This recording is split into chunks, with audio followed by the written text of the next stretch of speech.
وما أرسلنا من قبلك إلا رجالا نوحي إليهم فاسألوا أهل الذكر إن كنتم لا تعلمون۔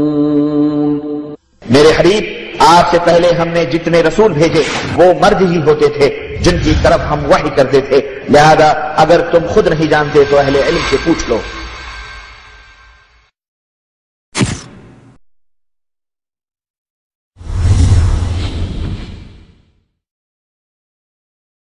فاسألوا أهل الذكر إن كنتم لا تعلمون۔ إن الحمد لله نحمده ونصلي على رسوله الكريم۔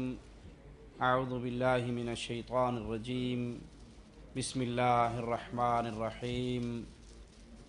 قل هو الله أحد الله الصمد لم يلد ولم يولد ولم يكن له كفوا أحد۔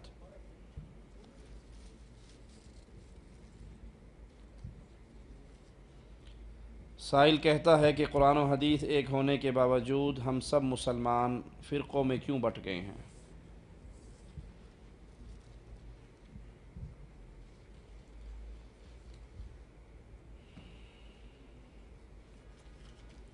قرآن و حدیث امت کو جوڑنے کے لیے آیا، امت کو اکٹھا کرنے کے لیے آیا، اور جو قرآن و حدیث کو ویسے تسلیم کرے جیسے نبی کریم صلی اللہ علیہ وسلم کے صحابہ کرام نے تسلیم کیا، وہ کبھی دو نہیں ہو سکتے، وہ ہمیشہ ایک ہی رہیں گے۔ قرآن اور حدیث کے درمیان اختلاف کی دعوت نہیں ہے بلکہ اتفاق کی دعوت ہے۔ مسلمان قرآن و حدیث کے آ جانے کے بعد پھر گروہوں میں کیوں تقسیم ہو گئے، پھر پارٹیاں کیوں بنا لی؟ اس کو سمجھانے کے لیے ایک مثال دیتا ہوں۔ دھوپ کی اینکیں ہوتی ہیں نا، دھوپ کے لیے چشمہ جو لگایا جاتا ہے وہ کئی رنگ کا ہوتا ہے۔ سبز رنگ کا لگا لو تو ہر چیز سبز نظر آئے گی، بلیک لگا لو تو ہر چیز بلیک نظر آئے گی، اور اگر آپ عام سادہ سفید شیشے لگا لو تو پھر آپ کو جو چیز ہوگی وہ اوریجنل نظر آئے گی۔ قرآن و حدیث پر چلنے والے کب ایک ہو سکتے ہیں؟ جب قرآن و حدیث کو اوریجنل اصلی شکل میں لیا جائے تو کبھی امت نہیں ٹوٹے گی، کبھی گروہ نہیں بنیں گے۔ مصیبت یہ ہے لوگ نام تو قرآن و حدیث کا لیتے ہیں، پھر اپنے بنائے ہوئے، اپنے تراشے ہوئے، اپنے گھڑے ہوئے، اپنے خود ساختہ بزرگوں کی رائے کو اس میں شامل کر لیتے ہیں، اور قرآن و حدیث کو پڑھنے کے لیے کسی نے اپنے بابا جی کے رنگ کا چشمہ لگایا ہے، کسی نے اپنے پیر صاحب کا چشمہ لگایا ہے۔ اب جیسا وہ چشمہ جس کلر کا لگاتا ہے اس کو وہی کچھ نظر آتا ہے۔ قرآن اللہ نے اتارا، اس پر عمل امام الانبیاء، امام کائنات محمد الرسول اللہ صلی اللہ علیہ وسلم نے کر کے دکھایا، اس کی دعوت آپ نے دی۔ آپ کی دعوت پر سب سے پہلے ایمان لانے والی جماعت میرے نبی کے صحابہ تھے۔ وہ دو تھے یا ایک تھے؟ وہ ایک تھے، ان میں کوئی انتشار، کوئی مذہبی اختلاف، کوئی جماعتی اختلاف، کوئی مسلکی اختلاف۔ وہ ایک کیوں تھے؟ وہ ایک اس لیے تھے کہ ان کا ایمان تھا جو قرآن میں آ جائے، جو حدیث رسول صلی اللہ علیہ وسلم میں آ جائے وہی ہمارا دین ہے، وہی ہماری زندگی گزارنے کا طریقہ کار ہے۔ یہ چیز انسان کو ایک بنا دیتی ہے۔ لیکن جب سے ہم نے ویلڈنگ شروع کر دی ہے کہ قرآن و حدیث ویسے مانیں گے جیسے ہمارے بزرگوں نے بیان کیا ہے، قرآن و حدیث کی وہ تفسیر، وہ تشریح تسلیم کی جائے گی جو ہماری فقہ کے، ہمارے گروہ کے، ہماری جماعت کے، ہمارے بزرگوں کے مطابق ہوگی، تو بزرگ تو دنیا میں بہت ہیں۔ امت میں لڑائی کی وجہ ہی یہ ہے کہ امت کے اندر ایک ہستی ایسی آئی تھی جو سب سے بڑی تھی، اس سے بڑی مخلوق میں کوئی ہستی نہ پیدا ہوئی ہے، نہ ہوگی، اور نہ قیامت تک ہو سکتی ہے، اور اس کا نام محمد الرسول اللہ صلی اللہ علیہ وسلم۔ یہ امت جب تک اللہ کے نبی علیہ السلام کی ہر بات کو اپنے لیے حرف آخر تسلیم کرتی رہی، یہ امت ایک رہی۔ اور جب امام الانبیاء علیہ السلام کی باتوں کو اپنے پیر فقیر حضرت شیخ مرشد امام کے اقوال کے تابع کر دیا گیا کہ ہم وہ حدیث مانیں گے جو ہمارے امام کے قول کے مطابق ہوگی، ہم وہ حدیث مانیں گے جو ہمارے مذہب کے مطابق ہوگی، قرآن حکیم کی ان آیات کو تسلیم کیا جائے گا جن پہ ہمارے مفتی شیخ و مرشد سائن کر دیں گے۔ جب امام الگ الگ ہو جائیں تو نظریات الگ الگ بن جاتے ہیں۔ امت کے انتشار کی وجہ یہ ہے کہ جس کو امام اعظم، قائد اعظم، رہبر اعظم محمد الرسول اللہ صلی اللہ علیہ وسلم، جس کو اللہ نے سب کا بڑا بنا کر بھیجا تھا، امت اس پہ راضی نہ رہی۔ امت نے اپنے پیروں فقیروں بابوں حضرتوں بزرگوں کو بڑا کر کے دکھانا شروع کیا۔ اب میں آپ کو مثال دیتا ہوں۔ ایک خاندان کا ایک دادا ابو ہے، باقی اس کے بیٹے ہیں، تیسری نسل میں لڑائی ہو گئی۔ تیسری نسل میں کہتا ہے ایک بچہ دادا بہت بڑے تھے۔ اگر چند لوگ کہہ دیں نہیں دادا کو چھوڑو یار، دادا کے ہمارے چچا بہت بڑے تھے، میرا باپ بہت بڑا تھا، تو دوسرا کہے گا میرا باپ تیرے باپ سے کم تھا کیا؟ چوتھا کہے گا کیوں بھائی میرے ابا نے کیا بگاڑا تھا؟ اب وہ جو دادا مرکز تھا، جب اس سے پوتوں کی رائے الگ ہو کے انہوں نے اپنوں کو جو دادا کے نیچے ہیں ان کو بڑا کرنا دکھایا، تو لڑائی پھیلی یا نہ پھیلی؟ اور اگر سارے کہتے نہیں بھئی سب سے بڑے ہمارے دادا جان تھے، ان کی بات بڑی اچھی ہوا کرتی تھی، تو کیا نچلوں کی لڑائی شروع ہوتی؟ نہ ہوتی۔ یہی سبب ہے ہم نے امام الانبیاء، امام کائنات محمد الرسول اللہ کو چھوڑ دیا صلی اللہ علیہ وسلم۔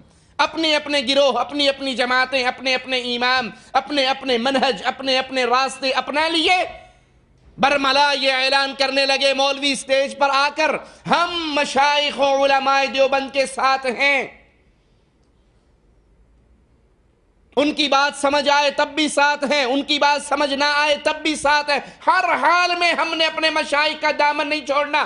ہمارا تعلق مشائخ اکابر علماء دیوبند کے ساتھ ہے، ہم اس کو من و عن قبول کرتے ہیں، دلیل آئے تو بھی قبول کرتے ہیں، نہ سمجھ آئے تو بھی قبول کر لیتے ہیں۔ ایک اور اٹھے، کہا کیوں؟ ہم اپنے مشائخ بریلی کے ساتھ ہیں، بات سمجھ آئے تب بھی ساتھ ہیں، دلیل سمجھ نہ آئے تب بھی ساتھ ہیں۔ تیسرا اٹھا کہ نہیں، ہم سید مودودی صاحب کے ساتھ ہیں، بات سمجھ آئے تب بھی ساتھ ہیں، نہ سمجھ آئے تب بھی ساتھ ہیں۔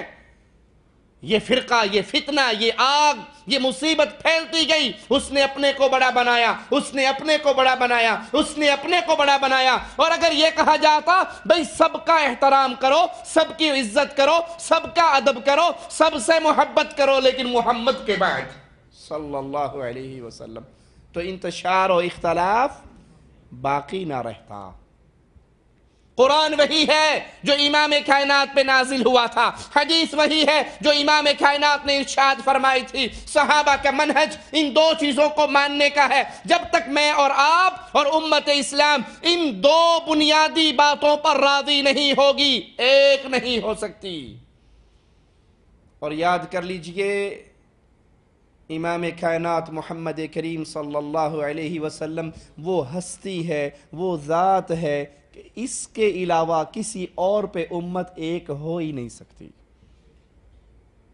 کسی ایک پر امت اکٹھی نہیں ہو سکتی، نہ چاروں پر اکٹھی ہو سکتی، نہ 12 پر اکٹھی ہو سکتی، نہ 4 خلفاء پہ امت اکٹھی ہو سکتی، وہاں بھی کلمہ پڑھنے والے، کلمے کی طرف نسبت کرنے والے، کوئی حضرت علی سے اختلاف کرے گا، کوئی عثمان سے کرے گا، حضرت علی سے اختلاف کریں گے نا خارجی، حضرت عثمان سے اختلاف کریں گے بلوائی، ابو بکر عمر سے اختلاف کریں گے رافضی، ان کے قائد جو کچھ بھی ہیں، نسبت تو ابھی اسلام کی طرف باقی ہے، ان کی نسبت تو اسلام کی طرف کرتے ہیں، کلمہ تو اسلام کا پڑھتے ہیں۔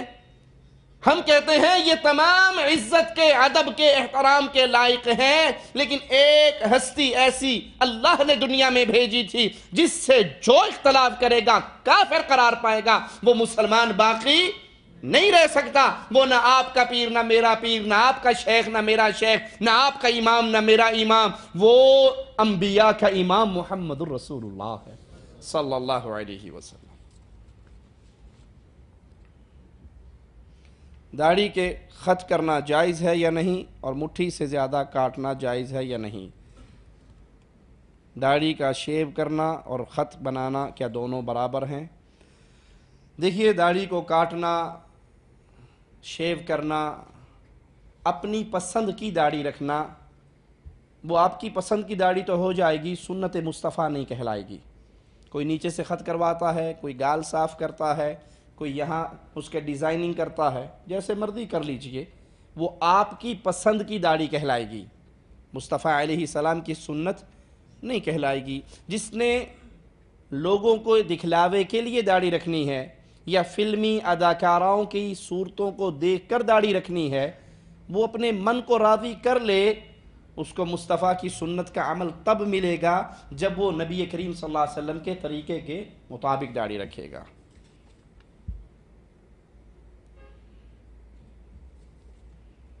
کیا ہندو کے ساتھ بیٹھ کر ایک پلیٹ میں کھانا کھانا جائز ہے؟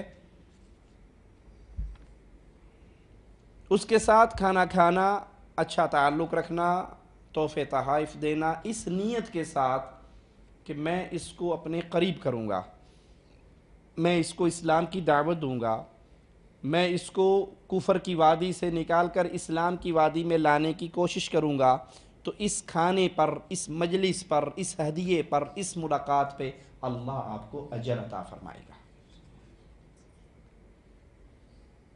کفار سے، اہل شرک سے دوستیاں کیجئے، محبتیں کیجئے، پیار کیجئے، ہدیے دیں، تعلق بنائیں، اور ان تک اسلام کی دعوت کو پہنچانے کے لیے یہ سارا کام کریں، تو آپ کے ہر عمل کے بدلے اللہ آپ کو ثواب دے گا۔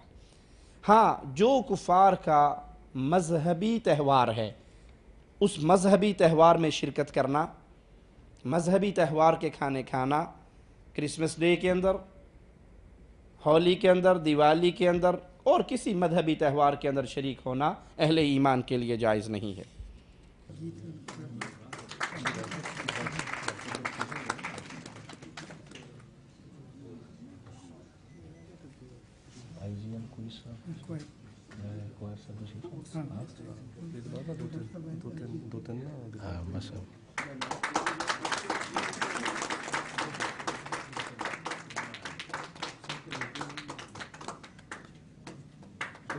امن کی شمع روشن ہو چکی ہے اور شمع سے شمع جل رہی ہے۔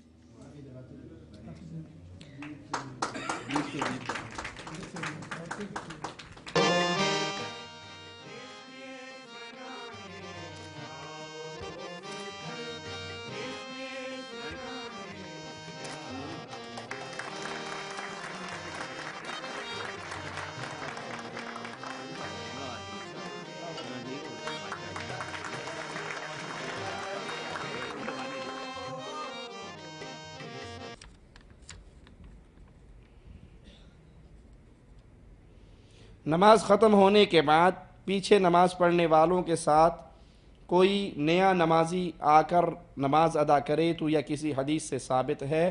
ایسی کوئی حدیث ہمارے علم میں نہیں کہ سلام پھیرنے کے بعد اب اس کی ایک رکعت باقی رہتی ہے اور پیچھے سے آئے اور اس کو ہاتھ لگائے اور اس کے ساتھ مقتدی بن کے اور وہ امام بن جائے۔ ایسا عمل صحابہ کرام نے کیا ہو، اللہ کے حبیب علیہ السلام کے دور میں ہوا ہو، کسی صحیح حدیث میں ہمارے علم میں نہیں۔ اگر کسی کے پاس حدیث ہے تو ہمیں بھی بتا دے۔ سفر کے دوران کسی مسجد میں نماز ہو رہی ہو اور امام عشاء کی نماز پڑھا رہا ہو، نیا مسافر نمازی مغرب کی نماز کی نیت کرے تو کیا نیا نمازی اس کے ساتھ نماز پڑھ سکتا ہے؟ دیکھیے، اگر نیت کا اختلاف ہو، امام